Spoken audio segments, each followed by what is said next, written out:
Romain Grosjean, you seem especially delighted to have Pastor Maldonado as your new teammate.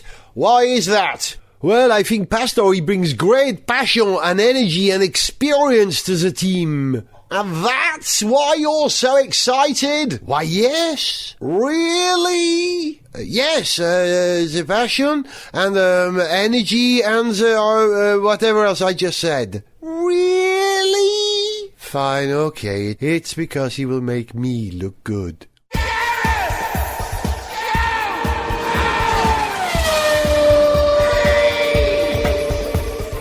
Hello and welcome to Gareth Jones on Speed. The one in your left ear is called Zog. Hello. The one in your right ear is called Richard. Hello. And the guy in both your ears is me. Hello, I'm Gareth. How are you doing? As you know, on this programme, we get to drive lots of cars, lots of new, exciting and interesting cars. But I thought we'd talk about, for a change, instead of good cars, because we only tend to talk about the cars we really love on this show, we talk about the cars which were rubbish, the worst cars ever. I don't think we're going to come up with any sort of definitive list of the worst car in history, but if we were going to volunteer some names, some possibilities, where would you start? I'd vote with the Trabant. Yeah, so just a decent choice, I guess. Although, have you ever driven a Trabant? In the Trabant, No, I haven't actually, no. I know No, some Irish people who have, yes. Yeah. And they also converted them into spot lamps for their stage show, which I thought was rather witty. But to defend the Trabant for a moment, could we not say that given the resources that the people that build it had to draw on, and given that they also did a few clever things, the sort of composite recycled panels, more or less, actually, I think It mobilised a nation. Not so bad. I'm not. Not Yeah, such a bad I job. think that just feels like picking on the weedy kid at school. It's like, they were doing their best in difficult circumstances. Do you know the Trabant I would like to try almost most of all? I suppose really for a purist going in Trabant, you should try the original two-stroke, smoky, noisy. I'd love to give it a try.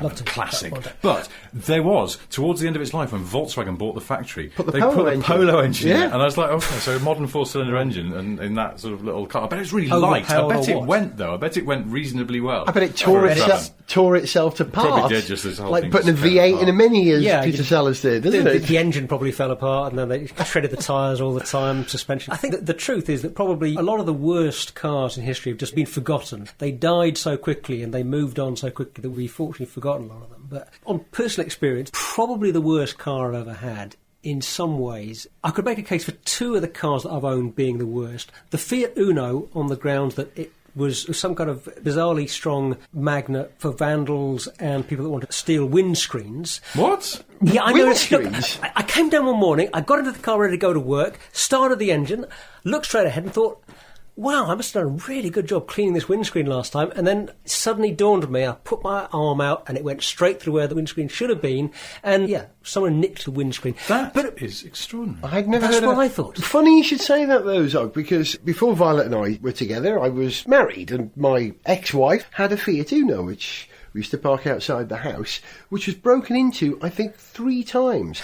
Because the Uno... Because you can bend back the top of the doors with your fingertips. Yes, you because With there's your no fingertips, yeah, really? yeah, That's because there's no useless. guttering. You can Yeah, get yeah. that grip, and you simply bend it, and you can reach in and get it 3 times. that happened, I was that forever happened, yeah. bending the car back. It had creases at the base of the window line. It was horrible. Yeah, ridiculous. Horrible. I hadn't thought of that. And the other one, and I'm sorry to say this, but MG Midget. I did love it, had a lot of fun in it, broke down all the time. The number of things that broke on that car. I could take on a tour of London pointing out places that I'd broken Hang down on. in it. Is this the car that you eventually abandoned and then reclaimed sometime later to find that somebody else had been using it? Yes. Yes, that's the one. See an earlier episode for that story. We talked And had about they that a long not put a time ago. new They put a new radiator radiator in in it. it? They'd obviously didn't use it well. They'd re-registered it. Basically, I had to steal back my own car, but I felt that it was okay to do it as it was still mine. Yeah. And I felt that was a perfectly good deal. Somebody had had use of my car for a year or so. They hadn't had to buy it. They'd got to run around an empty midget.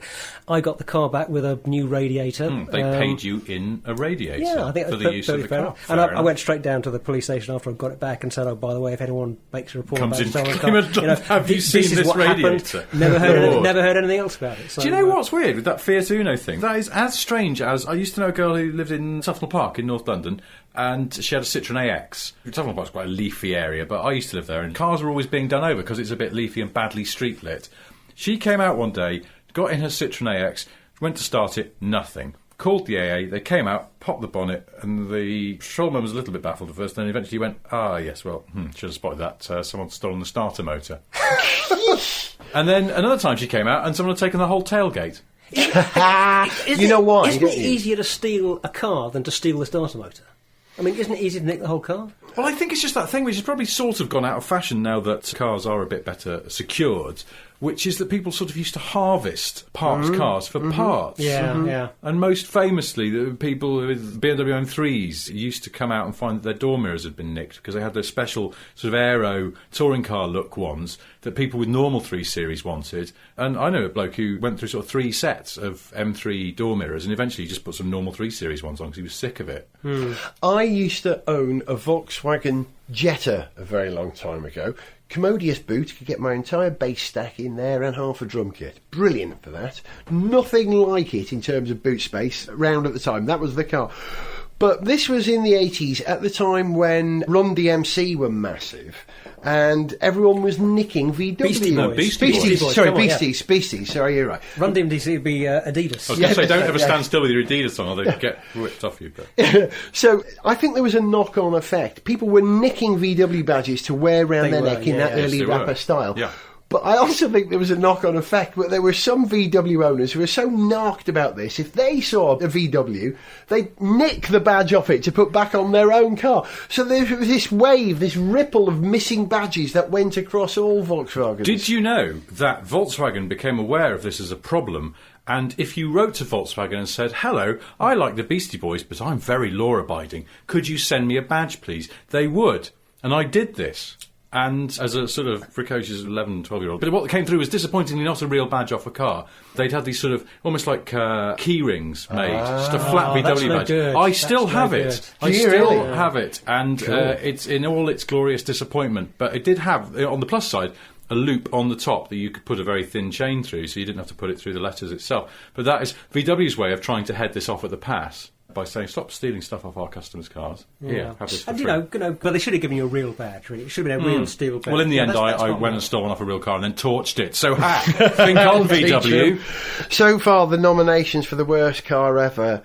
We have the Fiat Uno. I don't think that's the Fiat Uno's fault, though, really, is it? Well, I mean, the doors can be bent open by breathing that on was them. a bit lame, but yes, having the windscreen stolen, I think that's a very specific... No, you're right. I'm but I'm going to keep the MG Midget on that list because it was remarkably unreliable. Unreliable is a good quality for a bad car. They're supposed to work. But no, I reckon the whole reason for the windscreen coming out is on the Uno, you could probably just lean on the roof and pop it out. You know, there was enough give. Probably just wet your hand and stick it to the screen.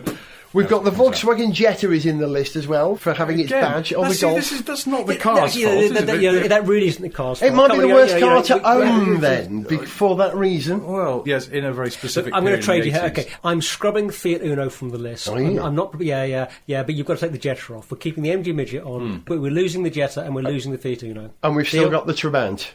See, we've both voted against you on that, but anyway... So I think we can keep the Trabant there because although we have good arguments against the Trabant, it was still I think awful. Gareth, it is basically still kind of horrible. So, got Trabant, MG Midget. Are we agreed? Can I nominate something? Good. And it's a bit of low-hanging fruit, really. But can you save it for after the break? All right, then I will. We'll come to what Richard's nomination is for the worst car ever after this.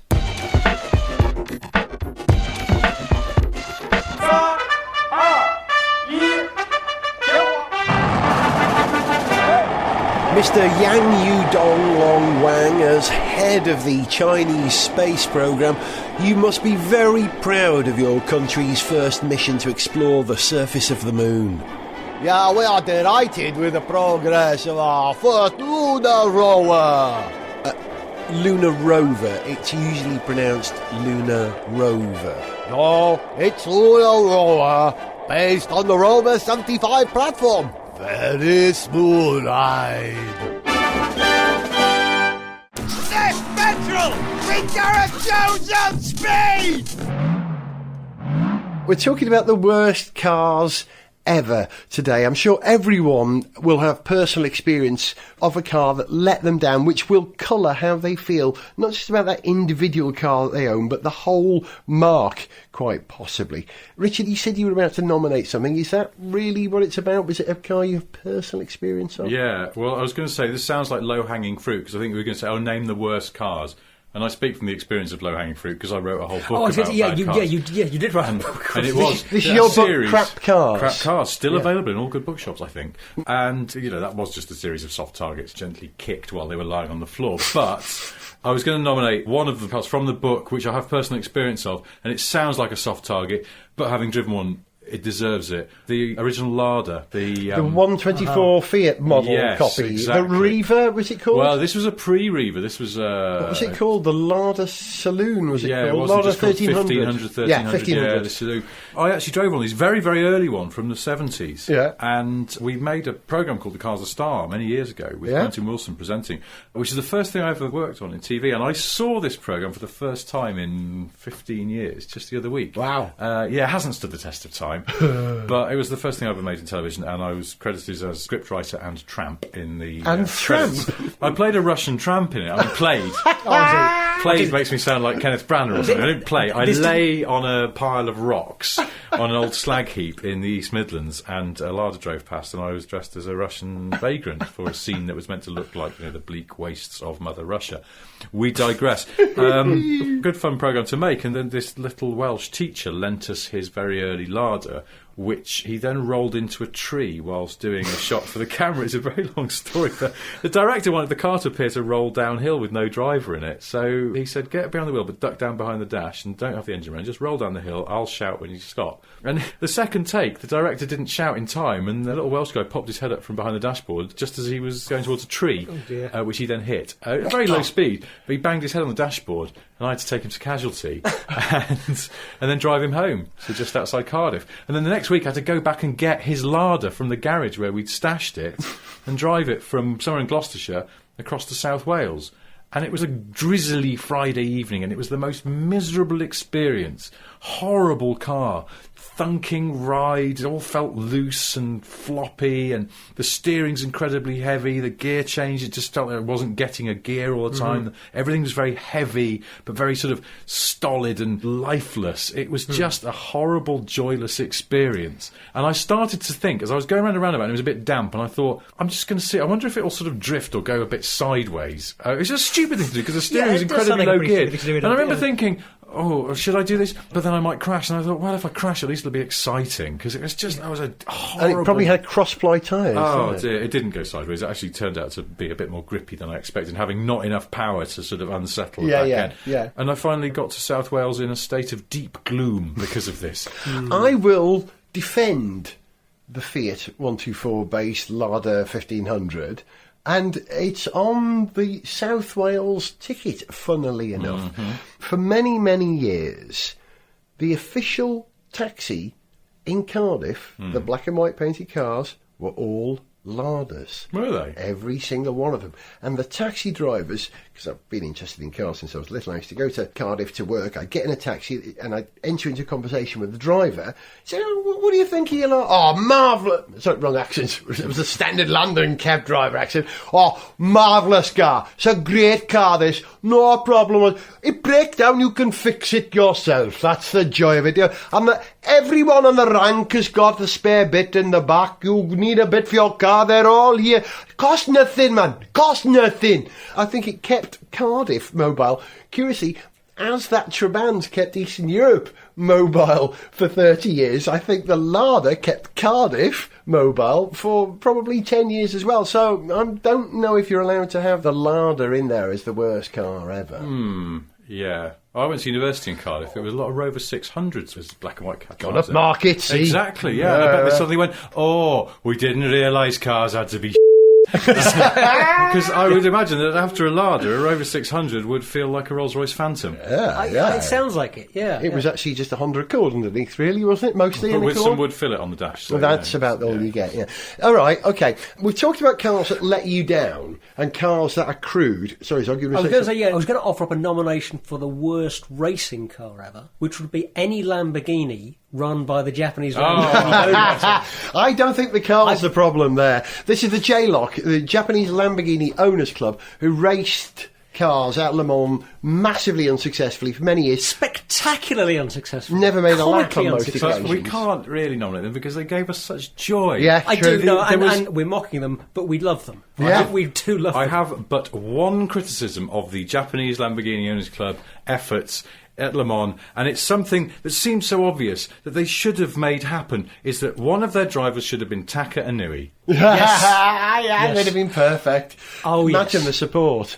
Racing cars. Make it happen, people. Make it Come happen. on. Come on. Okay, worst racing cars ever. Worst Formula One car ever.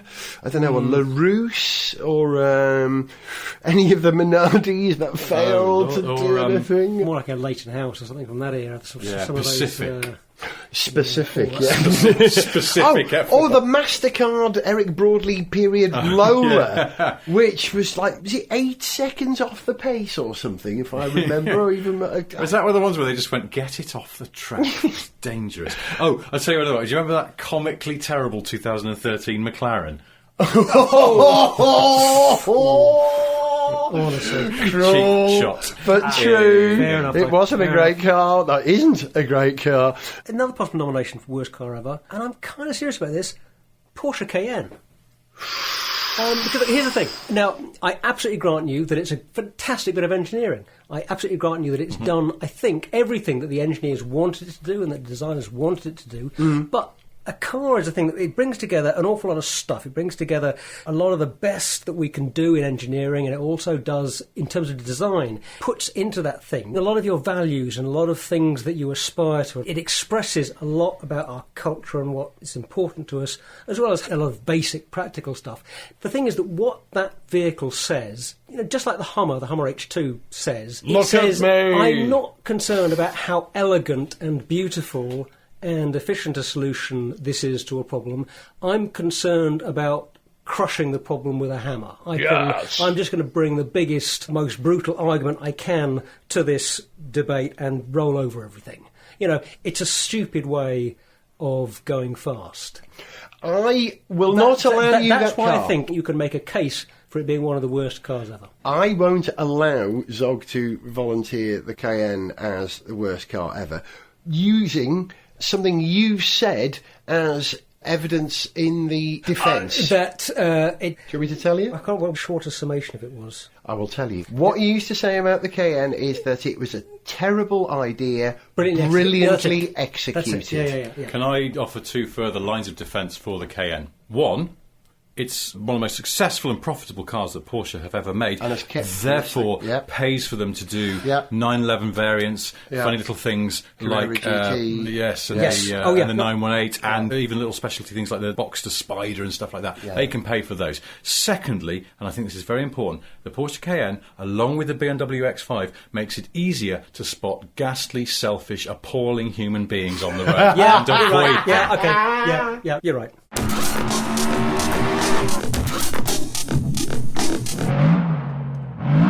Coming soon for Xbox One and PS4.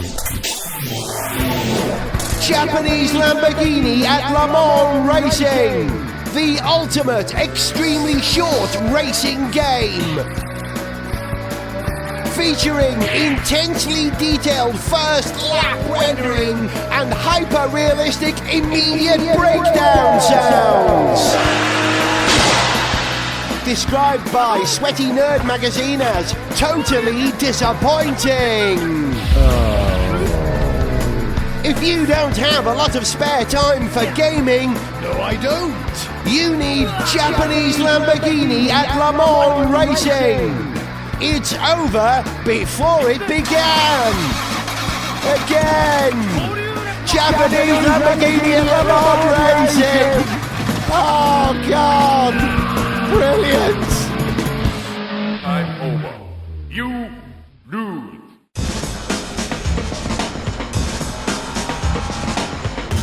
Gareth Jones on speed. One of the most important qualifications as to whether a car is bad or not, in my opinion, is the way that it looks. Richard, you've said it yourself many times on this show. People buy cars on their looks. Even if it's a piece of crud, if it looks great, people will want it to be great and will buy that car. True? Yes. True. Yes, that's true. Fiat Multipla looks terrible. Who would ever have bought it? Yeah, I'm going to qualify that by saying that I think because we know about cars and we like cars and we think about them probably far too much, Yeah, I do. that we tend to see beyond looks and we would go, the Multipla is a very, very clever bit of design and we like it for that, even though it wasn't what you'd call pretty. But I think, in general, people see a car, they go, that looks nice, I'm going to go and buy one of those. I've met many people with slightly funny eyes and slightly large foreheads who are tremendous company. And that is very much the Multipla, isn't it? Slightly funny eyes and a slightly funny forehead. I love the Multipla. Not allowed. Not allowed. I think It's a slightly great you're car. being too cruel, you're being too kind to it. But yeah, continue. Yeah, okay, look. On the other hand, the Pontiac Aztec... That was terrible. That was a terrible car. Although, again, I'm not going to allow us to wholly trash it because it sort of rode again in the excellent American drama series Breaking Bad, where it was an integral part of a character, because it was his car. The lead character, Walter White, drove an Aztec in beige, which I gather the production... beige. The production sprayed it beige because they wanted it to look sort of slightly... And it had one odd wheel on it. Brilliant. But this is kind of an example of how using a rubbish car in the right bit of popular culture can absolutely rehabilitate it. For instance, the DMC-12, known to most Back to the Future fans as the DeLorean, was not a great car, was it? The DeLorean was not a great car, but for most so people many say people it's probably iconic. not I've driven a DeLorean. It's certainly underdeveloped. It's terrible and so slow. Underpowered. Slow. Yeah, that Dovan 2.8. Two things about a DeLorean, slow and low. Very low. And another thing about a DeLorean, I believe that more than one DeLorean spare parts supplier will sell you a fake flux capacitor. It's become a bit hackneyed, doesn't it? When you see that a DeLorean has been done up like the car. It Back to is, the yeah, Future. It's yeah. like, come on, it's like every time you see someone's had an Aston DB5 restored and they've had it sprayed silver birch, so it's like the Bond car. Bonafide, Come on, the original. But if it's a DeLorean, what else can you do with it? What Well, else are that's you going to do true. with it? I don't know. Just drive around slowly in it because that's all it can do, admiring its awfulness. When Did you know? when this baby hits 80 miles an Yeah. hour, you're going Do to you know realise that what? I've put a new engine in it. Hey! That's why that film was so unrealistic. It's not the time travel bit, it's the fact that the DeLorean could do 88. Exactly. Rubbish! These Hollywood morons. There's a story which I've never managed to get to the bottom of, which is that, in fact, John DeLorean vaguely knew Spielberg and people in that world, because he used to hang around in Hollywood a lot. Yeah, and he was going out with Raquel Welch. which Which we know from the album, the Neon Neon album, yes. And the track on that, I mean, he's talking about I can see my reflection in Michael Douglas's sunglasses, and it's I think he was very much part of that Hollywood world. When they was talking about making that film, he was desperately trying to get product placement with his car, and I think originally it was going to be a time-travelling fridge. But he was adamantly trying to place the DMC-12 somewhere. By the time they got to make that film, it was all too late. But then they remembered the car and stuck it in there. But it took on a whole new quality because there was something quite sad about it as this failed silver turkey that made it funny, and the doors sagging every time he tried to get out and Michael J. Fox banging his head on it. It became a sort of comedy car that then became a hero. But originally, DeLorean had envisaged getting that car into a film like that as just a hero car, and he was very savvy about the appeal of Okay, product well, placement. the DeLorean would be almost forgotten in the popular imagination were it not for Back to the Future. So that's exactly that. His dreams he was came true, totally but just right. too late. It's saved it. So consequently, applying that same rule, does the role of the Pontiac Aztec in Breaking Bad save that car enough that you would buy one and run one? No, because I think it's probably terrible. I bet values have gone up in hipster places, though, where they watch Breaking Bad. I bet if you get certain parts of LA and New York and Portland, Oregon or something, they'll all be desperately trying to buy Aztecs in the way they buy BMXs or something, or people here buy a rally chopper. It's so ironic. Yeah. Okay, let's come to a classic suggestion for a terrible car. But is it the worst car of all time, Richard? The Austin Allegro. No. It was a shocking It's a bit car. rubbish, though, isn't it? It doesn't Really look great. doesn't look great. I'm going to defend the Allegro because you're both looking at me expecting me to defend it. You're on the spot. You've got to... Because first of all, it didn't look the way that its designer wanted it to. A chap called Harris Mann also did the Princess, which was a very futuristic car. Yes, yesterday. sir. And the TR7. He was trying things that no one else was ahead of his time. And the one thing on the TR7... They don't always work, though. No, they don't. Yeah. But you look at the TR7, it's got that great crease up the side, which the apocryphal story has it that Giorgetto Giugiaro, Ital Design, went, oh my God, he's done it to the other side as well. But you look now, loads of cars have got that up the side. He was way ahead of his time. Poor old Harris Mann gets much maligned, mostly for the Allegro, but you look at his original design sketches for it, which he freely allows to be published because he wants to set the record straight. It wasn't a bad-looking thing. The problem was they translated it into metalwork. It was in somebody else's hands, and they made a bit of a balls of it. But to be clear, I put it to you, Mr. Porter. Yes. We are discussing the cars as they were on the road, Yes, not as all they right, were in the that's fair designer's enough. imagination. Yeah. No, it looked ridiculous. It looked like a big fat pig of a car, and particularly because it replaced the Austin 1100, which is a very petite, pretty car. Was it Unforgivable. Michelotti who designed the 1100? I think it was, wasn't it? No, I think they were Pininfarina. Pininfarina. It was Was it? very, Oh, of very course it chummy was. with Of course it Austin was. at that Of course it point. was. And do you know why Pininfarina started designing BLMC and BMC cars? Wasn't a daughter married to someone in the UK? No. Not the story I'm thinking of. Go on then, tell me. It's the Duke of Edinburgh. I don't know where to go with that. I should just leave now, Do it, and yeah. you won't be able to sleep What? tonight. Going, what the? How? The Duke of Edinburgh was it went up to. know. Why don't we get some Italian designers? Yeah, that was it. Very good, Prince Philip. He went on a tour of Longbridge, an official royal visit. They showed him into the inner sanctum of the design studio and showed him some forthcoming models. And with his typical outspoken, but in this case, thankfully not racist views, he went, well, these are all a bit pedestrian, a bit boring, aren't they? They're going to look rather dull and not sell against the foreign competition. You should get one of those foreign designer chappies in to spice these up a bit. And they went, oh, OK, Your Highness, we will. And then they called Pininfarina. That's the story. They should have kept Pininfarina on for the Allegro then, shouldn't Well, they? do you know what the worst thing is? Pininfarina did do a series of design studies called the Aerodynamica cars. They did one based on the Austin 1800, they did one based on the 1100, and they even did a Mini, which didn't quite work so well. Very beautiful, elegant cars. And became Citroens. Well, Pininfarina were very cross because then the Citroen CX and GS were pretty much just these cars those remixed. cars. The Rover SD1 was very influenced by them as well. Beautiful, slippery cars.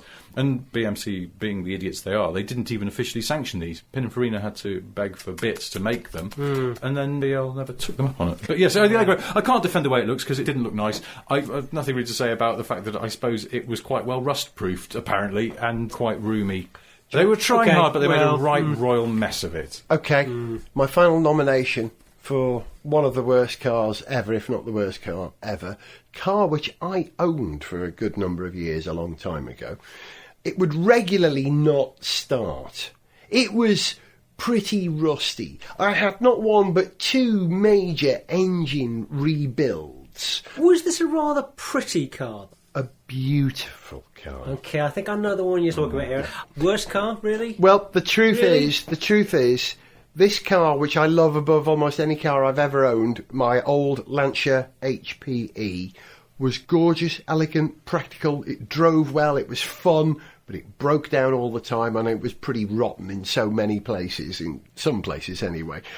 And the horrible realisation is that sometimes if you own a car in which you have to invest a lot of either emotion or care or money or a combination of all three of those things, will be, there's an expression, the Didakoi have an expression for it, my old Tuffalo, which means something that's bad for you but also your best mate who gets you into trouble. He's your old Tuffalo.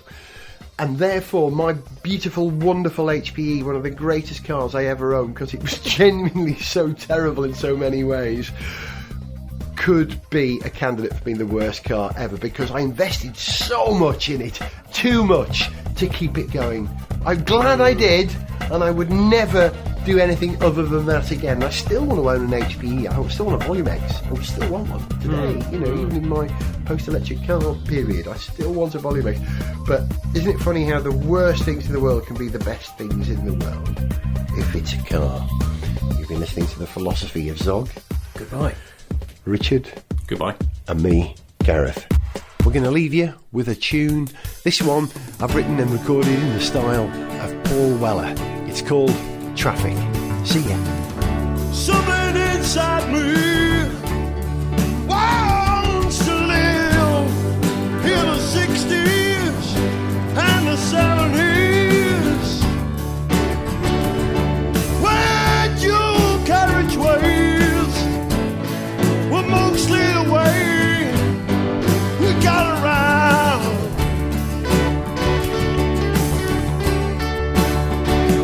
And I know this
systems pass by me.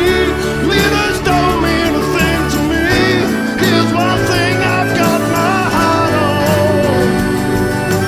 I wanna pay for my petrol by the gallon. Here's one thing I've got my heart on. I wanna pay for petrol by the gallon.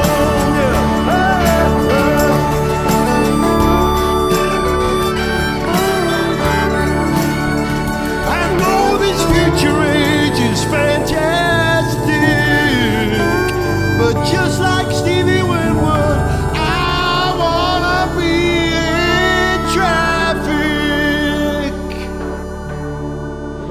To send us an email, see pictures, get song lyrics, join our Facebook fan site, follow us on Twitter, or to find out about sponsorship opportunities, go to garethjones.tv. Gareth Jones on Speed is made in London by Whiz Bang. Gareth Jones on Speed!